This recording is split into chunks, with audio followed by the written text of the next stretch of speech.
கடவுள் நல்லவர், இரக்கமானவர், அன்பே வடிவானவர். அதெல்லாம் பொய். அதெல்லாம் கடவுள் அவள் தான். கடவுள் அவள் தான். அப்போ இரக்கமானது கடவுள் இல்லையானா கடவுளுக்கு தனியாக எந்த குணமும் இல்லை.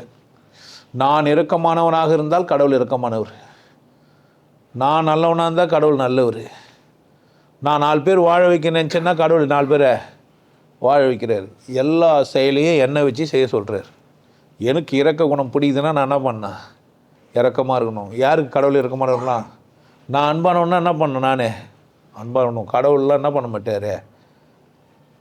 அவருக்குன்னா இல்லை, உன்னை ஒரு ப்ளே கிரவுண்டில் கொடுத்து விளையாட சொல்லிடுறாரு. உனக்கு கோபமாக விளையாட முடிஞ்சா கோபமாக விளையாடு, சந்தோஷமாக விளையாட முடிஞ்சா சந்தோஷமாக விளையாடு, இறக்கமாக விளையாட முடிஞ்சா. இறக்கமானவன் போய்ச்சிட முடியும் இந்த உலகத்தில். இறக்கமானவர் போய்ச்சிடுவார் இந்த உலகத்தில். அப்படி இறக்கமாக வரவங்களுக்கெல்லாம் எல்லாத்தையும் கொடுத்துடுவார். தான பிரபு வாழ முடியும். பொய் சொல்கிறாங்க, உங்களை ஏமாத்துறாங்க. காக்கா நீ சோ க்யூட்டு, ஆமாம் சிங்க சாங்குன்னு வள போயிடும். உனக்கு சொல்லி கொடுக்குறான், நீ ரொம்ப இரக்கமானவன், நீ எதையும் கையில் எடுத்துன்னு வரல, எடுத்துன்னு போக மாட்டேன். நான் எடுத்துன்னு போக மாட்டேன். நீ என்னத்துக்கு எதை என்கிட்ட சொல்கிற? எடுத்துன்னு போக மாட்டேன், என்கிட்ட கொடுத்துரு. அப்போ நீ என்ன பண்ணுவேன்? நீ எடுத்துன்னு தானே போக மாட்டேன். இப்போ நீ எடுத்துன்னு போது உன் கையில் கொடுக்குதுன்னா அது என் கையிலே இருக்கட்டுமே. சொன்னால் ஒத்துப்பான்? ஏன் எதுவும் சொன்னான் அவன்? நைஸாக ஆரம்பிக்கிறது எப்படியா? கடவுள் அன்பானவர், ரொம்ப இரக்கமானவர், அப்படி இரக்க சுபாவம் உள்ளவர்.